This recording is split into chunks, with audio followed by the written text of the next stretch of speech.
Sud Radio Midi, Arthur Delaborde. Et nous sommes ensemble jusqu'à 13h pour discuter, pour débattre ensemble de l'actualité. Vous nous appelez au 0826 300 300 pour parler notamment de ce mouvement planétaire qui a pris de l'ampleur depuis la mort de George Floyd fin mai aux États-Unis.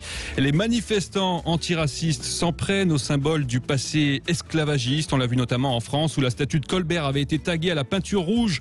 C'était le 23 juin devant l'Assemblée nationale. L'auteur de ce graffiti sera jugé cet après-midi. Les œuvres représentant des figures de l'oppression coloniale sont désormais menacées. Alors faut-il déboulonner ces statues controversées? On en débat avec nos invités. Tout d'abord, la statue de Colbert avait donc été recouverte de peinture rouge, souvenez-vous, le 23 juin dernier, avec cette inscription « Négrophobie d'État ». Et l'auteur de ce graffiti va donc être jugé aujourd'hui devant le tribunal correctionnel de Paris, Lisa Guinic. Oui, il risque jusqu'à 3 750 € d'amende et une peine de travail d'intérêt général. Franco Lolia, la trentaine et porte-parole de la brigade anti-négrophobie, a revendiqué le tag. Les militants de la brigade anti-négrophobie mènent des actions qu'ils médiatisent pour dénoncer le racisme d'État. Franco Lolia s'est justifié des faits reprochés, je cite, « Ce qui est interdit, c'est le racisme. Cet homme-là fait l'apologie de la négrophobie. » Cet homme-là, c'est Jean-Baptiste Colbert, un des principaux ministres de Louis XIV, initiateur du Code noir. C'est lui qui a légiféré l'esclavage dans les colonies françaises. Colbert qui trône devant l'Assemblée nationale et qui a aussi son nom apposé sur l'une des salles du Palais Bourbon. Merci Lisa Guinic. Alors faut-il détruire, faut-il déboulonner ces statues à l'effigie de personnages historiques controversés? Deux invités, deux historiens pour en débattre.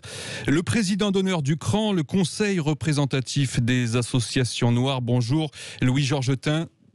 Bonjour. Gaël Nofri, écrivain élu de la majorité municipale à Nice. Bonjour à vous. Bonjour. Alors messieurs, sur ce sujet, le président Emmanuel Macron avait pris la parole pour tenter de clore la polémique. Et voilà ce qu'il avait dit lors de son allocution, c'était le 14 juin dernier. Nous serons intraitables face au racisme, à l'antisémitisme et aux discriminations. Mais ce combat noble est dévoyé lorsqu'il se transforme en communautarisme, en réécriture haineuse ou fausse du passé. La République n'effacera aucune trace ni aucun nom de son histoire. Elle n'oubliera aucune de ses œuvres. Elle ne déboulonnera pas de statues. Nous devons plutôt lucidement regarder ensemble toute notre histoire, toutes nos mémoires. Voilà, Louis-Georges Tin, d'abord à entendre le chef de l'État, ça serait nier ce que nous sommes, occulter le passé, que de déboulonner les statues par exemple de Colbert ou de débaptiser également l'avenue Bugeaud du nom du gouverneur général qui commis des massacres en Algérie. Qu'est-ce que vous en pensez ? Monsieur Macron a voulu mettre un terme au débat. En réalité, on n'a jamais autant déboulonné que depuis qu'il a parlé. Et il faut lui rappeler qu'il n'est pas la République. Quand il dit la République ne déboulonnera pas, mais la République, c'est nous tous, ce n'est pas Monsieur Macron. Par exemple, l'Assemblée, c'est le président de l'Assemblée qui décidera. Dans les établissements scolaires qui portent des noms infâmes, ce sont les proviseurs et les conseils d'administration. Dans les villes, ce sont les conseils municipaux. Donc c'est un débat national, ce n'est pas un débat que Monsieur Macron peut trancher. Rappelons effectivement que Colbert a commis un double crime contre l'humanité. Il est à l'origine du Code noir et il est aussi celui qui a créé la Compagnie des Indes de sinistre mémoire. Donc en matière de crime contre l'humanité, il incarne à la fois la théorie et la pratique. Alors on me dit qu'il a été un grand ministre par ailleurs, qu'il a enrichi la France. Je dis oui, précisément, grâce à l'esclavage. Et nous sommes dans la situation de Colbert, dans la situation dans laquelle nous étions à propos de Pétain il y a quelques décennies. Il y a des gens qui nous disaient, bien sûr, bon, il a collaboré, c'est vrai, mais enfin bon, c'est un petit peu un détail, il a quand même été le grand vainqueur de Verdun.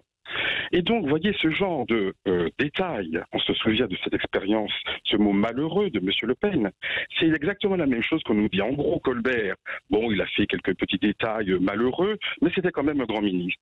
Un peu comme si on nous disait aujourd'hui, il y a un prêtre pied pédophile qui a volé une vingtaine d'enfants, mais quand même, il faut reconnaître qu'il a célébré beaucoup de mariages, il a fait beaucoup de bien, il a distribué un peu d'argent aux pauvres. Donc, l'un dans l'autre, le bilan est positif. Voilà un peu le genre de situation dans lequel nous nous trouvons. En réalité, Franco Lolia n'a rien à faire dans un tribunal. Ce sont plutôt des gens qui font la promotion de Colbert qui devraient être accusés d'apologie de crimes contre l'humanité. Donc pour être clair, Louis-Georges Tin, pour vous, il faut la retirer, cette statue de Colbert qui trône devant l'Assemblée nationale? Absolument, et non pas la détruire, mais la mettre dans un musée. Un musée, c'est pour conserver, non pas pour détruire. Donc, il faut la mettre dans un lieu approprié. J'avais fait 2 tribunes il y a 3 ans dans Le Monde et une autre dans Libération pour dire cela. Donc, c'était bien avant l'épisode de la mort malheureuse et tragique de M. Floyd. Mais c'est une question internationale. Et donc, si la France est le pays des droits de l'homme, ce qu'elle prétend, elle ne peut pas être en même temps la patrie des esclavagistes honorés devant le Parlement. Qui plus est, le Parlement, à l'époque de Colbert, avait refusé le Code noir. C'est-à-dire, le Parlement avait dit ce texte est contraire au droit français, au droit naturel et au droit divin. Donc c'est non seulement une insulte à l'humanité, mais c'est aussi une insulte au Parlement de Paris que de lui infliger une statue célébrant quelqu'un qui avait violé le droit français à l'époque, ce que le Parlement de Paris avait déjà signifié. Donc c'est un contresens historique total, c'est une erreur politique majeure et c'est une tâche sur le bilan de M. Macron qui en a déjà quelques autres. Alors Gaël Nofri, vous pensez à l'inverse, qu'il faut maintenir ces symboles qui honorent ces personnages dont la mémoire et les actions peuvent être considérées comme contraires à la dignité humaine? Non, mais écoutez, je pense d'abord que les propos de M. Dain sont légèrement excessifs et les parallèles plus hasardeux. Parlant de Colbert, précisément, il est incontestable que Colbert ait été un grand ministre de la France et que son empreinte durable dans l'histoire de France reste celle d'un de ceux qui a fait accoucher la monarchie française classique, l'État français classique, et qui a donné d'ailleurs naissance à une conception aussi de l'économie et de l'organisation du pays à travers le colbertisme. Pour autant... Basé sur l'esclavage, évidemment. Pour autant, il n'y a pas que ça. Et c'est pas pour cela. D'où l'idée du détail. Quand vous dites qu'il n'y a pas que ça, ça n'est donc aucune contre l'humanité. Pour vous, c'est un détail, il n'y a pas que ça. Non mais, monsieur, je vous ai laissé parler. Merci d'illustrer ce que je disais. Non mais, vous allez peut-être me laisser parler, sinon on n'est pas dans un, sinon on n'est pas dans un débat, on est dans un monologue. Je laisse vous enfoncer, allez-y. Voilà, donc Colbert n'est pas que ça. Quant au Code noir, ce qu'on appelle aujourd'hui le Code noir, qui d'ailleurs n'est pas le Code noir, puisque c'est un édit royal qui d'ailleurs a été signé après la mort de Colbert, mais effectivement sur lequel il a joué un rôle. Effectivement, cet édit, ce texte, est, au regard de la dignité humaine, inacceptable, intolérable, et profondément immonde. Pour autant, une fois que l'on a dit ça, il ne faut pas faire de l'anachronisme. Le Code noir, contrairement à ce que j'ai entendu, est une étape dans la prise en compte de la vie des esclaves. On sort d'une situation de non-réglementation, d'une situation où le maître, l'esclavagiste, a un pouvoir absolu, c'est-à-dire, au sens étymologique du terme, délié de toute obligation, délié de tout devoir, à une étape encadrée, certes immonde, et la question ne se pose pas au regard de notre conception actuelle et de notre conception et de l'évolution de notre civilisation. Pour autant, c'est une étape. Donc, encore une fois, on ne célèbre pas Colbert pour cet acte-là, mais le condamner pour quelque chose qui est une étape dans une époque est à la fois un contresens, à mon avis, et un anachronisme dangereux. Parce que la réalité, c'est que on en arrive effectivement, et le président l'a dit très clairement, à une remise en cause permanente de ce qu'est l'identité nationale, de ce qui fait sens commun. Et en réalité, on en arrive à une remise en cause des fondements de notre société. Or, la civilisation française est quand même une civilisation qui, certes, comme toutes les autres, et toutes les civilisations à peu près ont pratiqué l'esclavage, mais elle est aussi une civilisation qui a fait le choix d'abolir l'esclavagisme. Et ça, je crois que c'est ça le fait principal et la marche de l'histoire qu'il faut célébrer et commémorer. Gaël Nofri, ces symboles, ces statues dont on parle, Louis-Georges Autain, je vous redonnerai la parole juste après, mais tout de même, bien souvent, donc ces symboles, ces statues, ce ne sont pas de simples rappels historiques ou historiographiques, ce sont des représentations qui sont à l'avantage de leur sujet et qui visent donc explicitement à célébrer leur mémoire, Gaël Nofri. Oui, bien sûr, mais célébrer la mémoire de ce qu'a été Colbert dans l'histoire de France, dans la construction du destin national, dans l'évolution de la société française vers ce qu'elle est aujourd'hui, ça me paraît évidemment tout à fait souhaitable. On n'honore pas, encore une fois, je n'ai jamais vu de statut qui honore Colbert avec écrit rédacteur du Code noir. Ce n'est pas...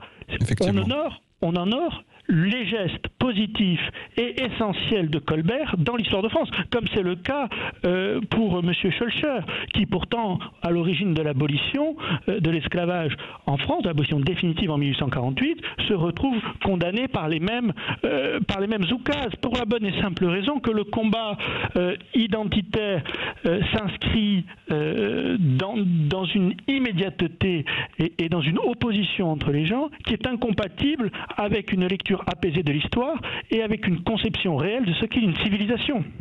Louis-Georges Tin, est-ce que vous comprenez ce que nous dit Gaël Nofri, qu'il faut conserver quelque part les traces de notre histoire, non seulement dans les musées, mais aussi dans nos rues ? Mais il faut les conserver, c'est exactement ce que je dis. Mais dans les musées, c'est ce que vous avez dit vous-même. C'est-à-dire que cette statue qui célèbre M. Colbert doit être dans un musée pour enseigner l'histoire et non pas pour le célébrer. Aujourd'hui, c'est une statue de célébration. On ne peut pas célébrer un criminel. Notre interlocuteur a dit que Colbert était un grand ministre. C'était un grand criminel.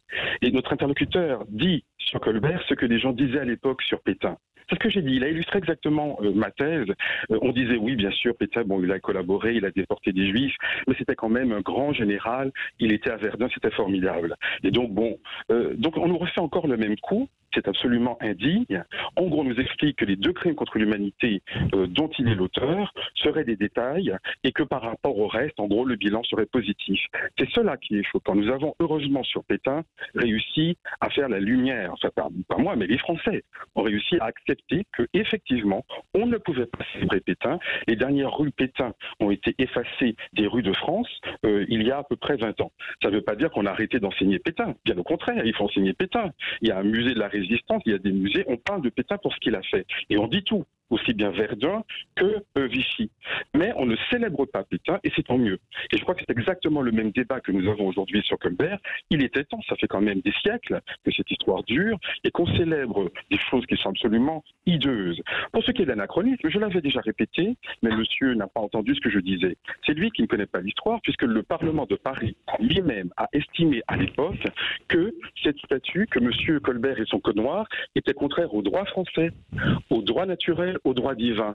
Donc dire à l'époque que c'est un progrès, que c'était une étape dans la conscience de la civilisation, c'est faux, puisque 2 lois interdisaient en France l'esclavage. Et le Parlement de Paris s'est absolument inscrit en faux contre ce texte. On ne peut pas dire à l'époque c'était déjà un progrès. Même le Parlement de Paris disait que c'était déjà immonde. Donc si c'était immonde à l'époque, ça l'est aussi aujourd'hui. On ne peut pas insulter les Français de l'époque en faisant comme si les Français de l'époque étaient tous des gens barbares. Je ne crois pas qu'on puisse dire ça. Donc, on ne peut pas célébrer des horreurs devant l'Assemblée nationale qui plus est. Et moi, je lui dis, comment voulez-vous que nous soyons Français tous lorsque les héros des uns sont les bourreaux des autres ? Gaël Nofri. Non, mais écoutez, là, je pense qu'il y a une méconnaissance certaine. Parce que dire que l'esclavage était interdit en France, c'est une réalité, mais il est interdit sur le territoire français. Que pour autant dire que la colonisation, dire que le territoire français, l'économie était territoire français. Dire que le Parlement s'y est opposé au nom du droit naturel, ce n'est pas faux. Pour autant, on parle là non pas d'un Parlement, puisque c'est une approximation juridique, puisque le Parlement était cour de justice et non pas organe législateur. Et qui mais c'est pour ça que le Code noir ne s'appelle pas la loi noire, vous l'avez dit à juste titre, parce que le Parlement ne l'a jamais enregistré. Donc le passage en force de Colbert a été possible parce qu'on était dans une monarchie absolue, vous avez rappelé le sens du mot, peut-être que je pourrais parler aussi, monsieur. Merci. Oui, mais vous dites des choses qui sont fausses. Non, je vous dis justement exactement la réalité de ce qui est. La réalité de ce qui est, c'est qu'à l'époque, d'ailleurs, cet édit était considéré comme un édit d'humanité, ce qui, quand on le lit, a de quoi faire frémir. Mais oui, c'est la propagande coloniale. Non, ce n'est pas de la propagande coloniale, c'est tout simplement... C'est tout simplement... Aucun esclavagiste n'allait dire, nous faisons le code noir... C'est tout simplement les époques qui changent. C'est tout simplement les époques qui changent. Non, ça c'est la propagande coloniale dont vous êtes victime.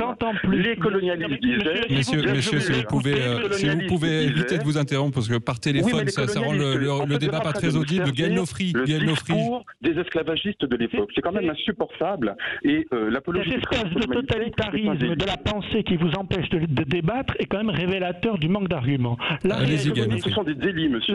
Ce sont des délits. La réalité, c'est qu'il y a eu en France, comme dans toutes les civilisations, encore une fois, de l'esclavagisme.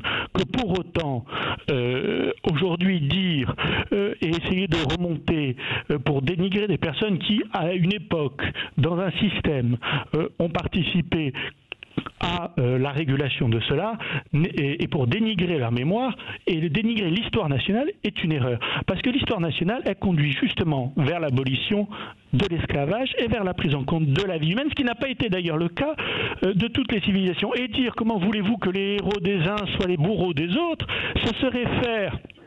Alors, puisque on a parlé de Colbert pour la négrophobie, ce serait faire de tous les descendants, des descendants des esclaves, de tous les Noirs de France, ce qui n'est absolument pas le cas. Et ce serait faire d'ailleurs des Blancs les seuls esclavagistes de l'histoire. Or, je rappelle que le Parlement de Paris, excusez-moi, contre l'esclavage. Or, je rappelle que je rappelle que 98% du commerce, par exemple, triangulaire, c'est-à-dire du commerce de ces Noirs africains qui étaient pris pour amener dans les colonies, 98% en a été possible que aussi grâce aux peuples africains, aux peuples africaines qui ont participé à ce commerce. Donc la réalité, c'est que l'esclavage est quelque chose qu'il faut condamner et qu'il faut condamner et dont il faut enseigner la condamnation. Mais ce n'est pas en s'en prenant à des figures qui n'ont rien à voir là-dedans que l'on y arrivera. C'est au contraire en commémorant des actes comme ceux de Schœlcher et des civilisations comme celle de la France qui ont tendu. Alors messieurs, juste on a Alexandre qui nous appelle au 0826 300 300. On n'a plus beaucoup de temps, donc j'aimerais qu'on l'entende. Oui, bonjour. Bonjour Alexandre, vous nous appelez de la Drôme et vous vouliez donc réagir à ce débat. Oui, tout à fait. Je vais essayer de faire court. Alors moi, je suis pour le déboulonnage de toutes les statues. Je trouve même qu'on devrait aller plus loin. On devrait déboulonner toutes les croix, tous les Christ qui sont sur les croix aussi, pour toutes les atrocités que le christianisme a fait à travers le monde. Il y a quelques années en arrière, j'ai 60 ans, il y a quelques années, je me demandais comment on pouvait être fier d'être français, vu toutes les atrocités que les Français ont fait. Je suis d'origine espagnole, la même chose en fait. Je trouve que tous ceux qui déboulonnent devraient remonter sur leur histoire, leurs parents, leurs arrière-grands-parents, voir un peu quelles atrocités eux aussi ont fait. Et en fait, c'est dommage que Coluche ne soit plus là. Je crois qu'il aurait trouvé les bons mots, lui. Moi, ce que je dirais, c'est que il est vrai que le ridicule ne tue pas. Parfois, je me dis que c'est dommage. Donc on a compris que c'était à prendre au second degré quand vous nous disiez que vous vouliez déboulonner toutes les statues. Louis Georgetin, qu'est-ce que vous pouvez répondre à Alexandre ? Je crois que c'est précisément lorsqu'on lutte contre le crime qu'on doit aussi lutter contre l'apologie du crime. Lorsque Staline, par exemple, son régime a pris fin, le stalinisme a été heureusement abattu, eh bien, on a renversé les statues de Staline. Et je pense que notre interlocuteur aujourd'hui à Nice s'en réjouit. Pareil pour Ceausescu, pareil pour les statues de Hitler. Tous les gens qui ont commis des crimes contre l'humanité ont été à un moment statufiés et heureusement, dans la plupart des cas, je l'espère en tout cas, déboulonnés. Aujourd'hui, nous sommes l'un des pays où il y a encore des traces de la célébration du crime, ce qui est quelque chose d'assez honteux. Dans 20 ans, dans 30 ans, croyez-moi, on dira mais comment pouvait-on en France en 2020 célébrer des horreurs pareilles qui plus est devant l'Assemblée. Le monde entier, ne soyons pas prisonniers de notre périmètre, le monde entier, en ce moment, débat de ces questions. Et débat. C'est ça qui est important. Et les gens comprennent, parce que souvent ils sont ignorants. En réalité, ils ne savent pas qui est Colbert, ils ne connaissent pas. Mais aujourd'hui, le monde entier débat de ces questions. Il y a des gens qui sont arc-boutés sur le passé, sur les gloires d'antan qui sont les gloires du crime. Et aujourd'hui, les choses changent dans le monde entier, on le voit bien. Depuis que M. Macron a parlé pour clore le débat, il y a eu au moins une dizaine de statues qui ont été changées, déboulonnées, renversées. Il y a des établissements qui changent leur nom. Donc au fond, je veux bien qu'il y ait des gens qui soient derrière garde, c'est fatal, c'est normal, mais l'histoire avance et le progrès aussi, et je m'en réjouis. Alors Gaël Nofri, un dernier mot très court s'il vous plaît, puisqu'on a vraiment plus beaucoup de temps. Non, Non, mais tout simplement que si nous voyons bien ce qui est à l'œuvre là, c'est effectivement une fragmentation de la société française, une sorte de balkanisation de la société. Et cette balkanisation amènera à une disparition de la civilisation. Au contraire, nous sommes héritiers d'une civilisation. Cette civilisation passe par des grands hommes qui ont fait de grandes choses. Et cette civilisation a permis notamment l'abolition de l'esclavage, ce qui était une constante de toutes les civilisations. Et moi, je souhaiterais effectivement qu'on commémore à sa juste valeur l'abolition de l'esclavage, et commémorer l'abolition de l'esclavage, c'est rendre hommage à cette civilisation et à ceux qui l'ont marquée. Merci Gaël Nofri, historien élu divers droite de la ville de Nice. Merci infiniment aussi à Louis-Georges Jetin, président d'honneur du CRAN, d'avoir été avec nous. Merci également à Alexandre de nous avoir appelé au 0826 300 300 pour participer à ce débat. Restez avec nous. Quelle solution face au harcèlement de rue? C'est la question que nous poserons dans un instant. Vous êtes sur Sud Radio. Bien entendu, vous restez avec nous.